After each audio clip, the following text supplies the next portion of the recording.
Hello everyone and welcome to this video. Today we would like to review the graphical novel The Strain by Guillermo del Toro. It is pertinent to take into account that this video is going to be divided in 4 main parts, which are a short summary about the comic, some general ideas about the author, some stylistic features within the text, and a thematic discussion. Also, we would like to invite you to play some games about this video that will be attached in the description of it. Today's world is not so far from the world in The Strain. Both worlds suffer a health crisis due to a virus. In The Strain, the story begins in 1920 Romania, where a child named Abraham Setrakian listens to his grandmother's tale of a giant man. His name was Joseph Sordu, who was loved by the villagers for his kindness. But he disappeared for a time and returned shortly afterwards as someone else. Villagers began to disappear after it. In modern New York, a plane lands at JFK International Airport, but it doesn't report communication or signs of life. Dr. Efraim Goodweather, an agent in the Centers for Disease Control (CDC), and his partner Nora Martinez are assigned to handle the incident. F is a newly divorced father attempting to balance the custody battle over his son Zach with his duties as an epidemiologist. He and Nora find in the Boeing 777 almost a dead crew and a coffin in the cargo hold. Only 4 people remain alive and with total ignorance about what happened. None of the bodies have traces of blood or some kind of abuse. This coincides with a natural phenomenon of occultation. For their part, the 4 survivors undergo a strange transformation, turning them into strange creatures, pale-colored humanoid beings which attack their prey by projecting a sharp, long tongue. Thus, it is believed that they can face a sort of viral vampirism outbreak. Setrakian, turned into an old man, contacts Ephraim and Nora to warn them about what they are facing. They team up in order to stop the situation and join Basilifet, a pest exterminator who discovers the truth of the vampires. Behind these events, there's a man named Edrich Palmer, a billionaire who aspires to a life of immortality. The elderly tycoon's fear of death leads him to make a pact with the Master, one of the 7 original agents, the propagators of the vampire race. Palmer trades his vast fortune, political influence, and the fate of the human race in exchange for an undead place at the vampire king's side. Now let's move on to some general information about the author. Let's talk about the author. Guillermo del Toro is a Mexican film director, screenwriter, producer, and novelist. He developed an interest in his filmmaking in his early teens. He started filming in Mexico as a teenager when he was at the Institute of Science in Guadalajara City. He is well known for has won important awards such as Premios Goya, Premio Ariel, Golden Globe Awards, and the Academy Awards of Oscars for the Best Director and Best Picture. In 2009, Guillermo del Toro made his debut as a writer when his first novel was published, The Strain, first volume of the Strain trilogy. The Strain, The Fall, and The Night Eternal, written jointly with Chuck Hogan and dealing with a virus that transformed people into vampires. Then, in 2011, the authors debuted his first comic based on the trilogy, and in 2014, the authors brought the book to television with the adaptation. Guillermo del Toro studied film production in Guadalajara, but there is a third person that helped them to adapt this novel into a graphic novel, that was David Laffan.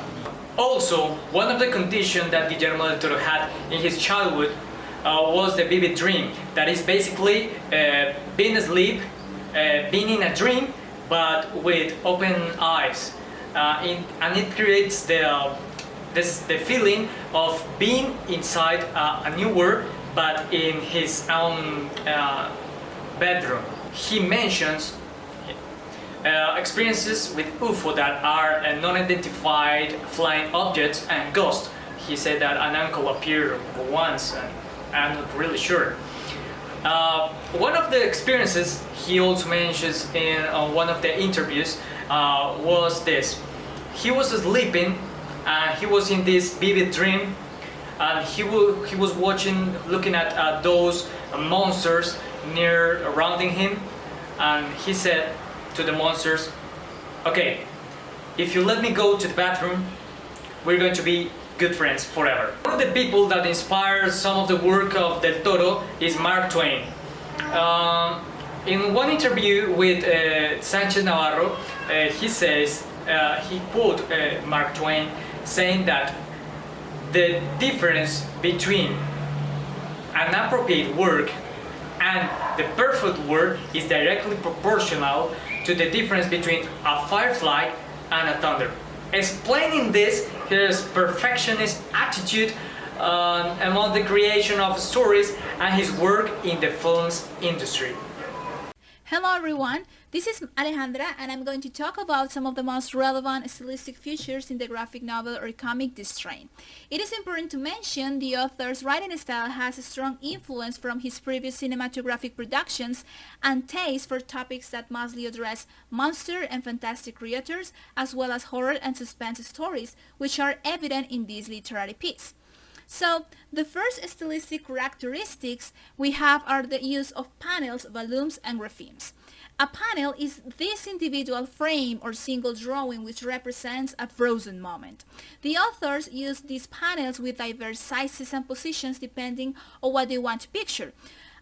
For example, we can find that only one panel can fill a complete page or a big space in case it pretends to portray like a shocking or stunning event, right?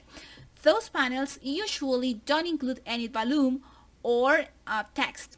Now, along the comic, we can find between 3 and 7 panels per page, which are mostly rectangular, located vertically or horizontally, and they're not always placed in symmetric order.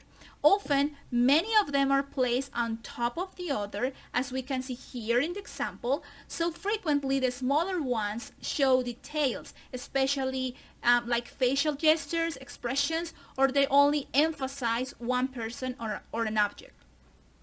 Now, regarding volumes, we can evidence the authors keep the traditional circular volumes as well as other traditional ones to represent secondary interventions or voices like people talking on the TV or in the phone, and thoughts, screamings, natural human sounds, and among others. Now, another important aspect is the use of graphemes, which are those small rectangles that work to reference places, dates, and times. And in this case, they are often used to help readers to locate events that are happening at the same time, but in different places, or just to identify different moments in the story, as we can see in this example. Now let's talk about the language style. We can say the comic combines an everyday language style and also a technical speak. So in most of the conversations, the characters use colloquial vocabulary and expressions. The use of slang, it's very clear, for example, in the Mexican character, who often mixes English and Spanish and uses bad words too. Also, the comic includes some technical language about medicine, infections, and disease, since the story talks about a virus and some kind of toxin, and the main characters are mostly medical staff. And another interesting aspect is the kinesthetic or cinematographic writing that has a strong influence on this comic. For instance, we can see how the temporality of certain scenes are specially managed, and as a result, like a sequence of multiple panels or even a set of pages can describe only one single situation, which is a typical cinematographic trait.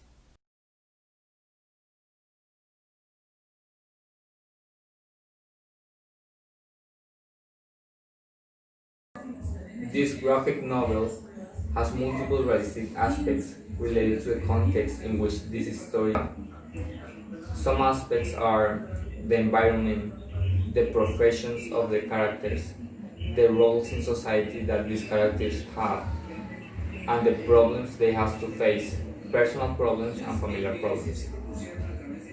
This story takes place in the United States and names some cities and places of the reality, such as in New York, New Jersey, JFK International Airport, among others.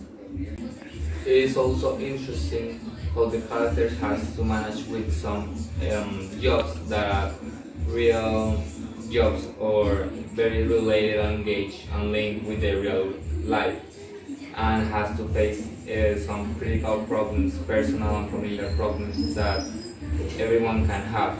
Talking about these problems, so some of them are dealing with or facing a divorce, the custody of a child, and love or an affair with a work colleague. It can be said that these characters are archetypes that we can find generally in literature.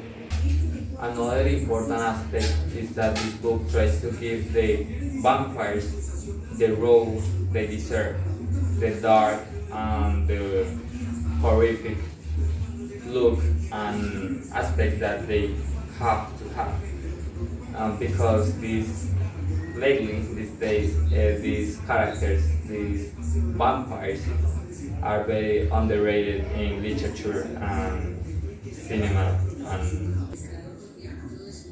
also, taking into account Guillermo del Toro's writing style, it is not a surprise the result that he had trying to rescue or bringing back these beings, these horrific beings that are vampires, into a new era, our current time, and playing with the emotions of the people, facing them with an apocalypse part or a scene that make them shine like they have to shine, like they have to be part of the cultural literature, and get them the place that they had in the past, the fear that the vampires provoked once in our culture.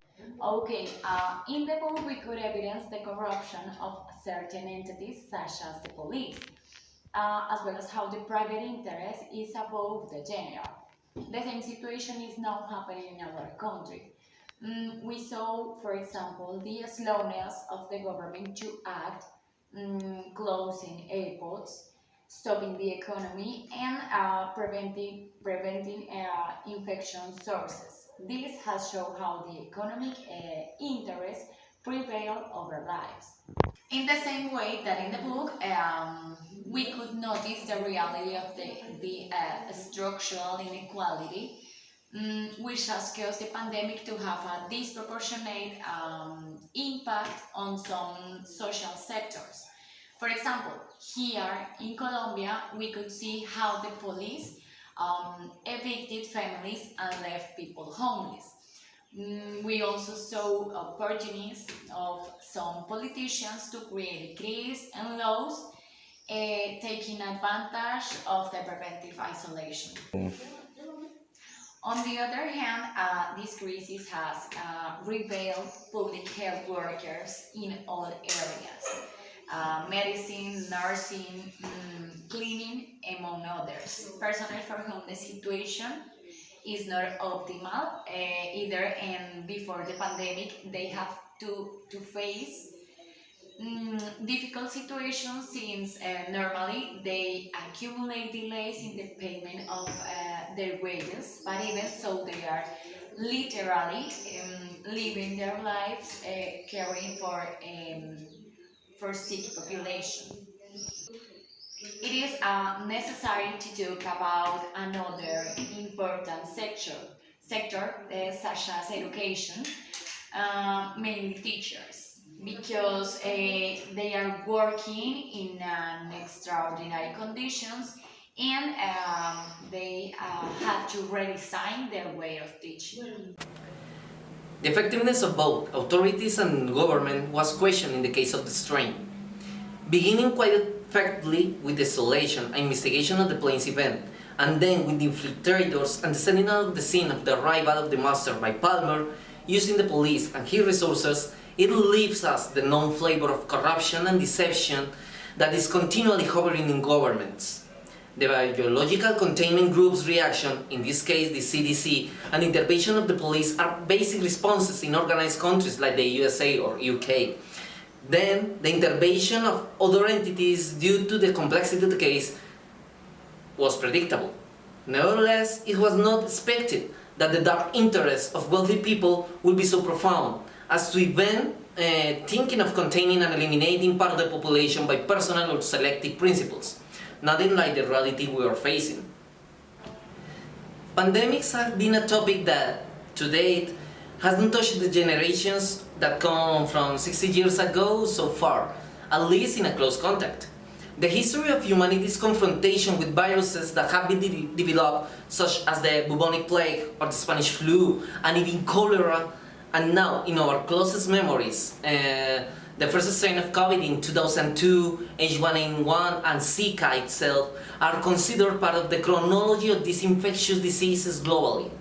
WHO establishes a set of phases to decree the global pandemic status, always be associated with reducing the impacts of a health emergency and collapse in certain fields, like the hospital conditions, education, protection of vulnerable population, and the economy, which therefore vary according to established parameters by the ministries of health around the globe.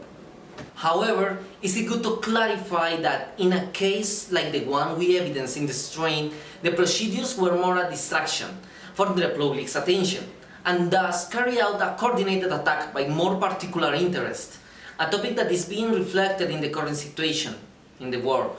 The role played by the authorities was very basic, acting as a puppet and using an alternate event as an element of deterrence and entertainment from people. For example, the solar eclipse in the story, while underneath the actual execution of a social cleansing was being seen. The ignorance of certain elements and the loss of broader vision by people favor the intervention of power behind power. The authorities in this case even result manipulating the information to hide the reality of the catastrophe and finding scapegoats in order to further divert attention from reality. A rather loose and demeaning paper that makes a total contrast with the one they started in the work.